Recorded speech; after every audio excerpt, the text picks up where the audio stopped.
Welcome to an exploration of sight and mind, a travel through the world of films and the artists that bring you these masterpieces. Do you love films, directors, actors, cinematographers, editors, composers, or any of the hundreds of artists that bring you these feats of art? I am Luis Lacau, your host into the world of films, your guide to Manbitesretro.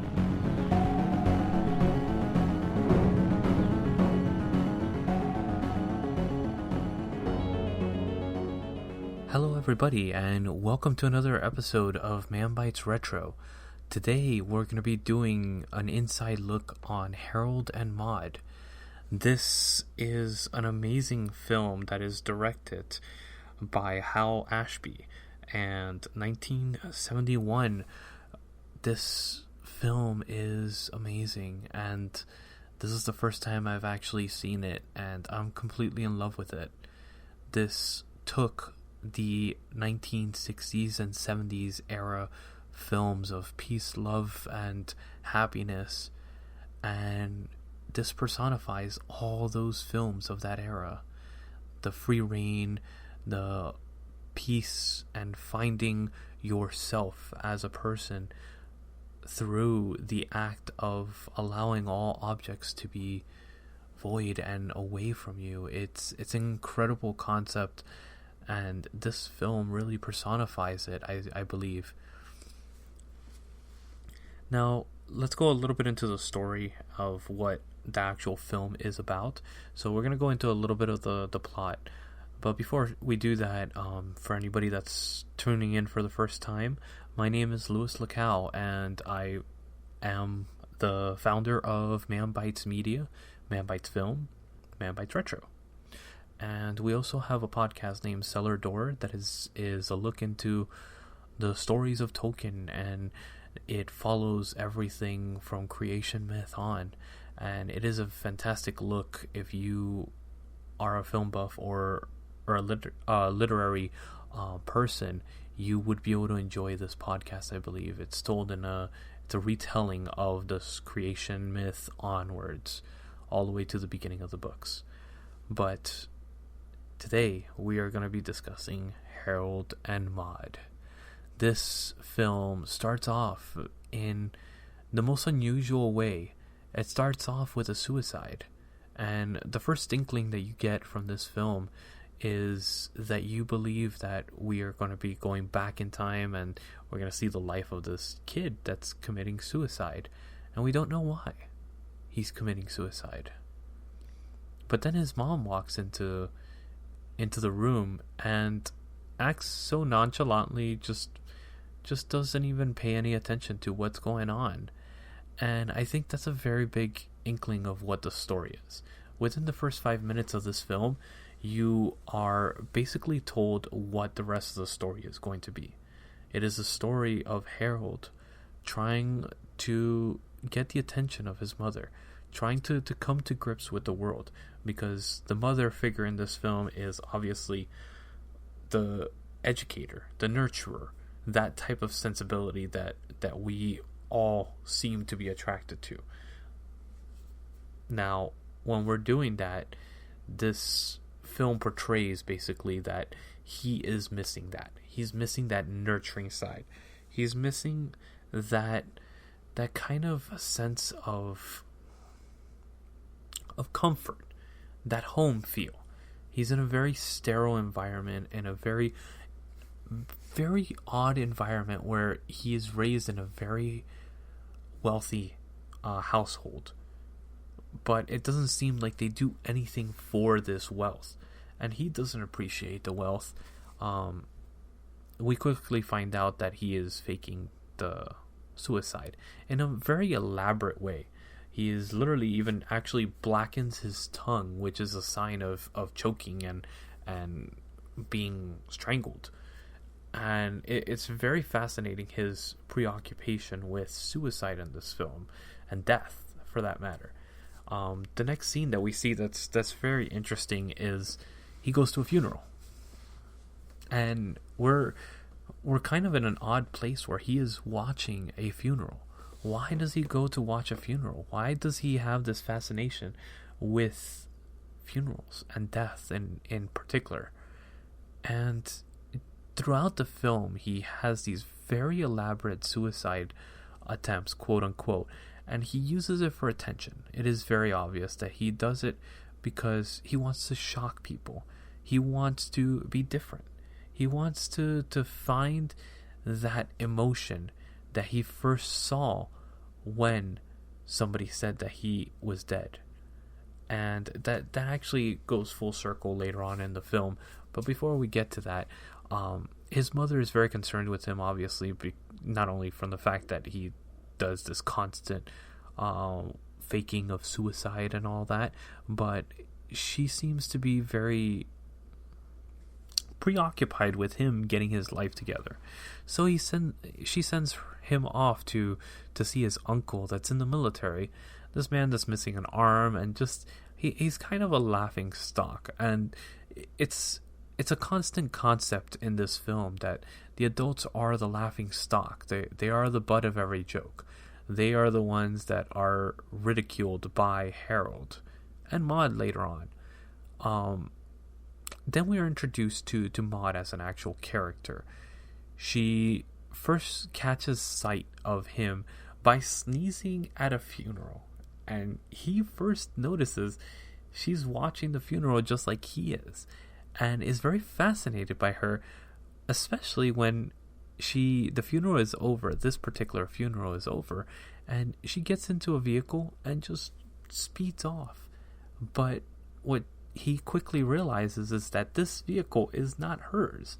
It actually is the priest that is overseeing the funeral, and it has a very fun way of approaching this, where the priest can't be taken serious, and it is played for laughs. And this movie has a lot of levity, quote unquote. It has a glimpse into hopefulness of humanity, and I really, really adore this film because of that. Because let's be real, we can't all take life serious, and this director runs with this concept constantly. Another film that he actually directed was Being There, which is a Peter Sellers film, and it is exactly like this. It has levity throughout, and it has high drama as well, and it's very much a satire of society. And that's what this film honestly is. It is very much a satire of the rich and wealthy, and the poor, and the lack of middle class in this world. The story is also told through both of them engaging in each other. And by engaging each other, I mean in the most humbling and most kind of real way I've ever seen a relationship portrayed. A true friendship, a true relationship actually flourish on film. It's incredible, because when I first was told about this film, I was like, okay, it's an 80-year-old woman that falls in love with a 20-year-old? Okay, that's kind of pedophile-ish, but okay, let's see where this goes. There is nothing pedophile about this film. This film is one of the most incredible portrayals of true love. And by love, I don't mean sexual attraction. I mean in the modern sense of a sapiosexual that is actually loves the intelligence and the personality of the person that they are in a relationship with. It's not about physical looks, which he just completely kind of just surpasses humanity in every sense of the word because of this. He surpasses the fact that physical attraction is a must. He surpasses the whole basis of wealth and just kind of the class system that is put on our society. It's completely surpassed in every moment of the film, and it is beautifully portrayed by Bud Cort, and Ruth Gordon is just so beautiful. Like, her soul must have this incredible glow, and I mean the character, obviously. She just has this warmth to her throughout the film, and every time she comes on screen, you just want to smile. It's such an incredible feeling, and it's the reason I love films, is because of films like this, that it grabs your attention, it captures you, and you are completely thrown into this world of Harold and Maude on their journey through cars, her little nuances where she steals cars and just goes on an adventure, and every day is a new thing. Every moment is a new occurrence. Everything that she encounters is a new memory that is brought forward. Now, that's the story of this film. I don't want to go any further because it will spoil the nuances of this film, and just know that there is these magical moments throughout the film that just truly touch the heart. They just have these warmth to them. From the moment that Harold actually steps on the train of Maude, this is her house, and he's completely intrigued by not just this woman that's completely absurd and out there, but just the little trinkets that she keeps. It reminds me of that scene from, I know this is completely out of place in a very serious film review, but The Little Mermaid. It's that moment where she shows off all her trinkets and shows off all the gadgets and gadgets that she found, and that moment is completely encapsulated in this scene, and you could tell that Disney grabbed influence from this, because that moment has this warmth to it, has this emotion that is brought forward, and it's incredible because it's that wonderment that all of humanity is missing. It's that wonderment that somebody in the higher levels of society is not used to encountering, because they're used to having everything given to them on a silver platter, or just kind of very mundane life. And he is above the mundane. He is above that. He has surpassed that lifestyle. He wants more. He wants life. He wants brilliance. He wants everything in the world. And he wants somebody different. He wants individuality.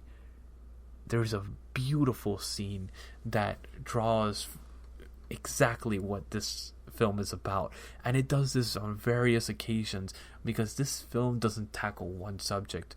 It tackles a whole full array of topics that about the human condition.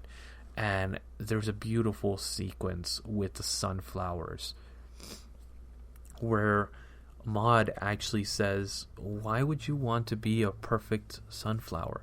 Why would you want all these sunflowers to be perfect?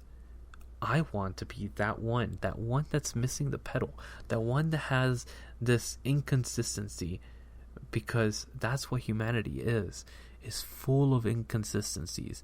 But that's the beauty of us. That is the beauty, the uniqueness. And that is exactly what he is. He is extremely unique, and that by he I mean Harold. He is an extremely unique human being that loves everything that is obscure. Original hipster, I guess you could even say.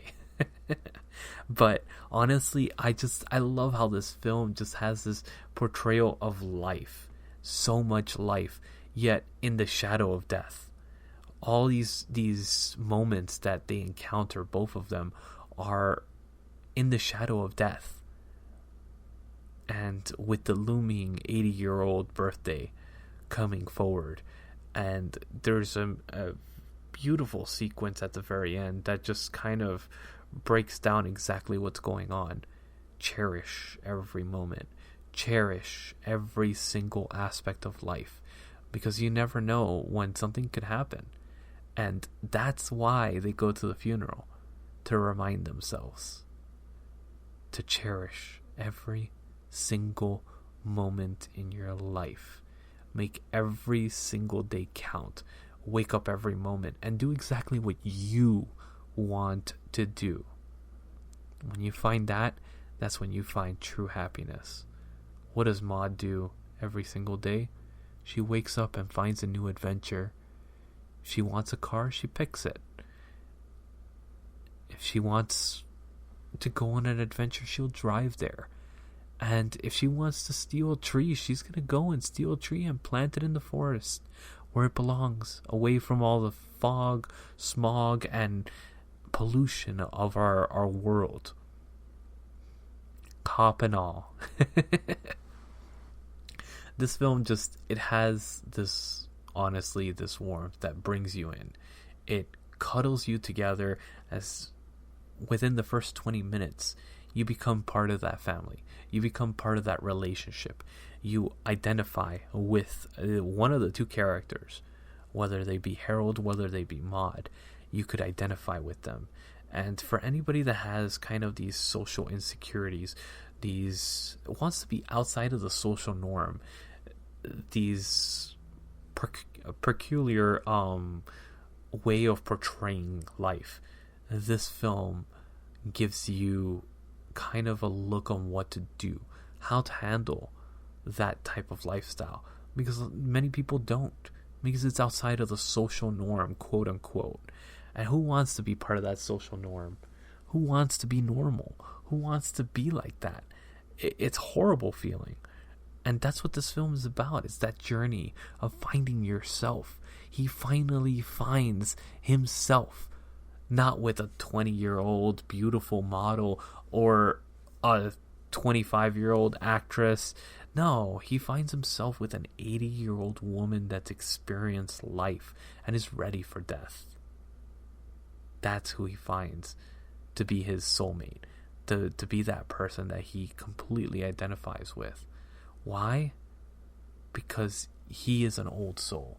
He is a person that doesn't look at life in these kind of like, oh, let me do all these events that are menial and just kind of, scrape by life and enjoy all these things on repeat and all that. No. His life is an adventure with her.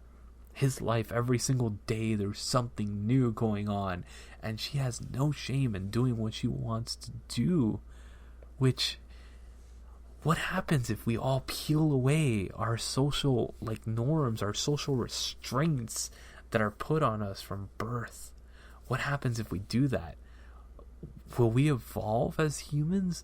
Will we be this beautiful soul like she is in this film?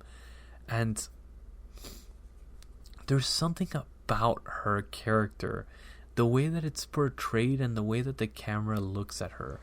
It's done in a way that it brings you closer to her. This film cinematography is something to behold. The camera movements, the editing, the music, the pacing of the film, it's all very much on purpose.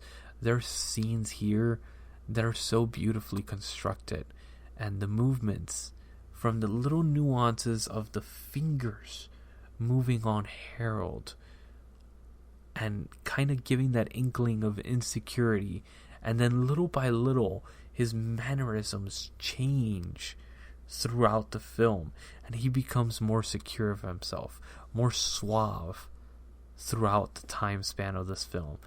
And it's incredible seeing this portrayal of this character. It very much reminds me, it's very reminiscent of The Graduate, but done in a more connectable way. It's done in a way that could connect with our society, modern society that is. And this film it does it in a way that it's an adventure. It's a fun tribute to the 60s and 70s, and something that it still holds up. This film is beautiful as ever, and it's definitely not a film of its time. This was a film way ahead of its time, and me personally, I give this a 10 out of 10. This is a beautiful film and is worth everybody's attention. This needs to be brought out to a lot more people.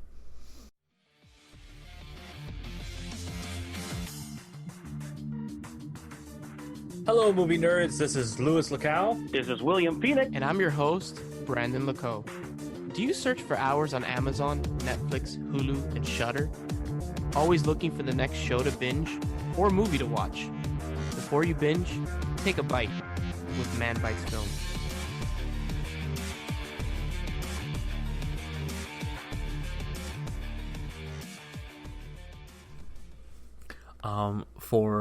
For this type of show, I'm actually going to be breaking down the actual film aspects. So I'll be rating it on based on that. For the next few minutes, I'm going to be bringing up those concepts now. So for the editing of this film, I believe that this actually has a beautiful pacing in it. It has this very intentional quick cuts on these moments where he has these kind of like, when you have those moments where you don't know what you want to do and you have this anxiety building on you, yet what are your thoughts? Your thoughts are on all these things that are going on around you. So you could focus in on this in the main scene, but then there's a quick cut of this random little object somewhere else in the middle of the scene. Or it cuts away to something real quick and then back to the main scene. That's very much how my mind thinks, at least. And I think that that's encapsulated in this film, and it brings you in to the actual characters themselves. It's very important because by doing so, you actually become entwined in these characters' relationship.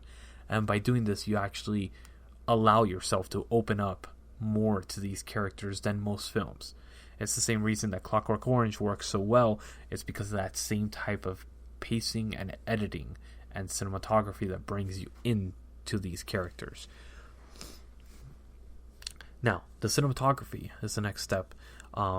This is superb. It's a 9 out of 10. The only reason I give it a 9 is because there are some moments that are very off-putting. There's some scenes that are very awkwardly put where it looks like it's a shot from a TV movie. But this being his second film ever made, feature that is, it is incredibly well shot. And there's moments that are straight, like you could tell, have given influence to a lot of major films like Annie Hall. That whole sequence with, Manhattan, that whole sequence with the Brooklyn Bridge in New York, and the two of them sitting on the bench is a straight rip-off of this film.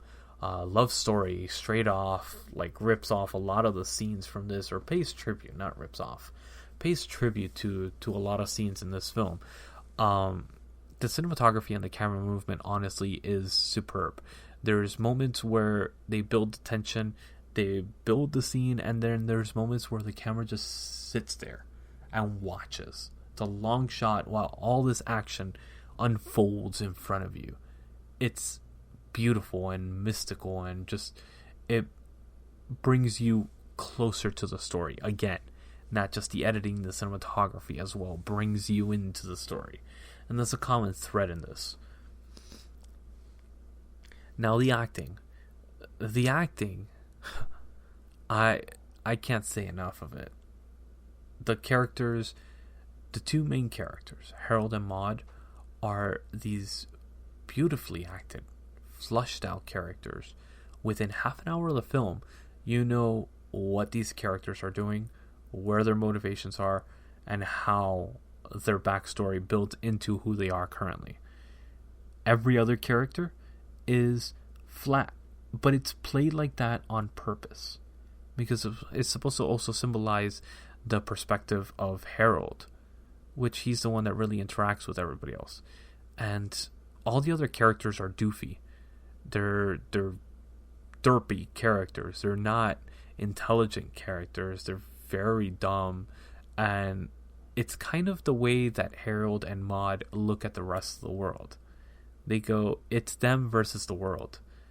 And they both have this way of like, okay, yeah, this guy's just watch, I'm gonna go run circles around him. And they literally run circles around some people. And it's really incredible seeing that, because that kind of, it's true. How many times have you said to somebody that, oh man, I can't believe how many idiots there are in the world, and this and that and the other, and how many times do you have this superiority complex without calling it a superiority complex? It's part of human nature. It's part of who we are, that we believe we are superior to somebody else. Now, whether you act on it or not is a different story, but it's true. A lot of times it is true, especially for intellectuals like these two are. These are two people that believe that they are more entwined with nature and society and the way that life should be. And it's portrayed perfectly in this film. The characters that are supposed to be dull are dull, and the other characters flourish and shine like nothing I've ever seen before. It's incredible the way it's acted. And that goes to the directing. Now, let's go into the directing now.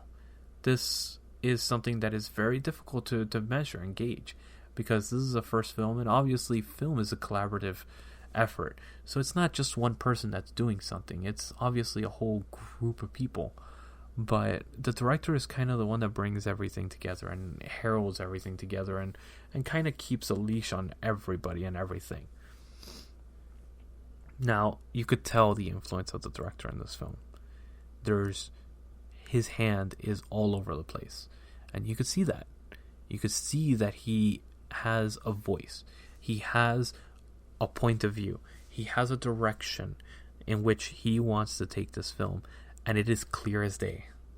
And that no matter which way you look at this film, the direction is very clear. But it's incredible how many different ways you could see this film. And this director is very masterful at that, because in being there, he does the exact same thing with Peter Sellers. It's incredible. And it's something to behold. It really is. So, honestly, this is a beautiful film. And if you haven't had a chance to see it, it's currently streaming on Criterion Channel until the end of August. So unfortunately, it is only on for a little bit longer. But this is worth a buy. This is something that I could see it breaking my top 50 pretty easily. It's something that I will be watching over and over and over again, because of how beautiful of a story and how much I could see this seeping into my subconscious for years to come. So again, this is Harold and Maude, 1971, Hal Ashby film. My name is Luis, and this is Manbitesretro, an introspective into amazing films. So please, if you did enjoy this review, hit that subscribe button, leave a comment, leave a review of what you thought of this film, and what you think I might made an error on, or how you think your opinion might differ from mine. Let's have a discussion. Join me on Facebook under Manbitesmedia and post a comment on this particular post. I would love to hear your opinion and what you thought of the film, and maybe you see a different point of view than I do, which that's the whole great thing about film. Everybody is going to look at it in such different ways. It's so subjective. It's great. It means it tailors to so many different people in society and what you're going through at that moment. So please do join us and check out our other content as well on Manbitesmedia. Just search Manbitesmedia. You'll find us all over the place. Have a great day, and we'll see you guys next week for another episode.